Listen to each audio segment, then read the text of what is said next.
नमस्कार, मी गणेश वरडकर, आपला मराठी हिंदू भाऊ. सर्वप्रथम आपल्या सैन्य दलाचे खूप खूप अभिनंदन, कारण त्यांनी अशा लोकांना ठोकून आलेले आहेत ज्यांनी आपल्या देशातील महिलांचे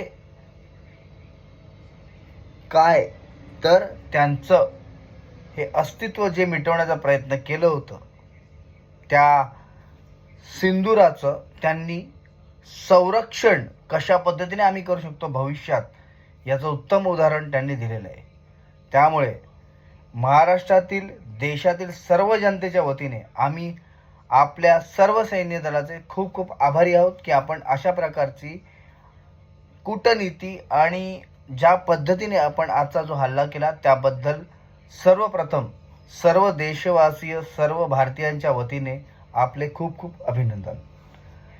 असेच भविष्यात देखील जर कोणी आपल्या देशावरती आरे करत असेल तर त्याला कारेचं उत्तर कसं द्यावं हे उत्तम उदाहरण आहे.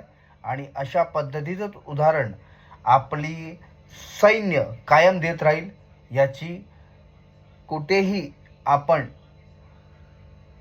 नोंदणी करावी अशी घटना आजची होती.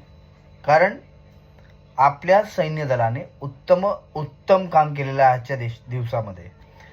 आणि यासाठी देशाचे पंतप्रधान नरेंद्रजी मोदी ज्यांनी त्यांना ओपन म्हणतात ना की तुम्हाला खुलं आम्ही दालन दिलेलं आहे, तुम्हाला जे वाटतंय तुम्हाला योग्य जे वाटतंय ते तुम्ही करावं.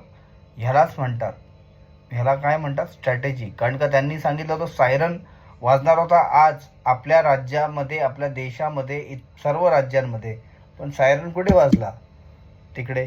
त्यामुळे सर्वप्रथम देशाच्या आपल्या राज्यांच्या सर्व वतीने देशाच्या आणि राज्याच्या सर्वांच्या वतीने पंतप्रधान मोदींचे धन्यवाद आणि आभार की आपण सिंदूर हे जे काही नामकरण केलात आणि त्याला आपण पुरेसूर उत्तर दिलात.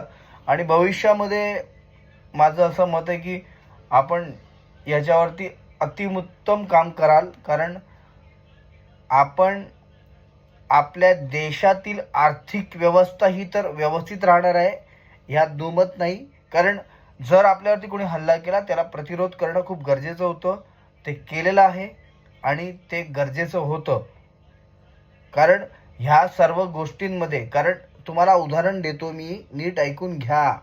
माझा असा अंदाज आहे, माझा अभ्यास, माझा विचार ह्यानुसार ज्याप्रमाणे, आता मला माहित नाही आपण किती जण या गोष्टीवरती सहमत असाल, परंतु माझा जो विचार आहे तो मी सांगतोय. कारण 26/11चा जो हल्ला होता ह्याच्यातला जो आतंकवादी अजमल कजाब होता त्याला आपण ज्या टायमाला फाशी दिली, 26 लक्षात ठेवा, 26/11 ह्या आतंकवाद्याला आपण ज्यावेळी फाशीची सजा दिली त्याचा तर प्रतिशोध किंवा प्रतिविरोध किंवा त्याचाच हा परिणाम असावा की नसावा. कारण त्यांनी मारताना 26 जणांनाच मारलेला आहे, जाणून घ्या. हे असं अनायसे डोक्यात आला विचार तो मांडतोय, पण माझा असा अंदाज आहे की त्यांना 26/11चा कुठेतरी विरोध करायचा होता. त्यांना त्या अजमल कसाबला कुठेतरी भावपूर्ण श्रद्धांजली द्यायची असेल, पण त्या कुत्र्यांना हे माहीत नव्हतं की माझा देश आणि माझा देशाचा जो काय माझा पंतप्रधान आहे तो तुम्हाला योग्य ती तुमच्यावरती कारवाई करणार आहे. कारण का मला हा अनायसे माझ्या डोक्यात आली गोष्ट की 26/11 आणि 26 जण असा एक अंदाज. कारण कधी कधी ते म्हणतात ना आपलं सिक्स सेन्स, कधी कधी काही गोष्टी सांगून जातं की अंदाज येतो की असं काही असू शकतं. 26/11 आणि 26 जण जी काय पेहलगाममध्ये गेली, 26 जण आणि 26/11 ह्याचा काहीतरी कुठेतरी संबंध आहे एवढं नक्की.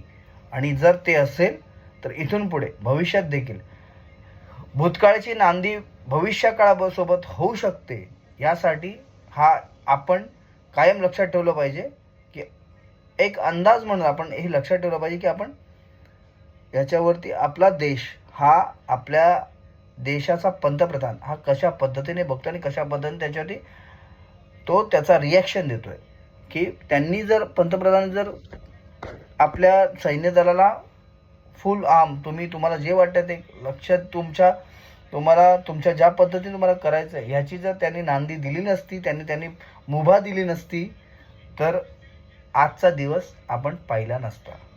त्यामुळे सर्वप्रथम देशाच्या आपल्या राज्यातील सर्व राज्याच्या आणि सर्व देशातील प्रतिनिधित्व करणाऱ्या अशा महान पंतप्रधानाला माझे साष्टांग नमस्कार. आणि आपल्याला पूर्णपणे त्यांच्यावरती विश्वास ठेवावा लागेल, कारण अशी एकच व्यक्ती आहे की जी स्वतःचा विचार न करता देशाचा विचार करते. सो तुर्तास आपली रजा घेतो. जय हिंद, जय महाराष्ट्र, जय भारत.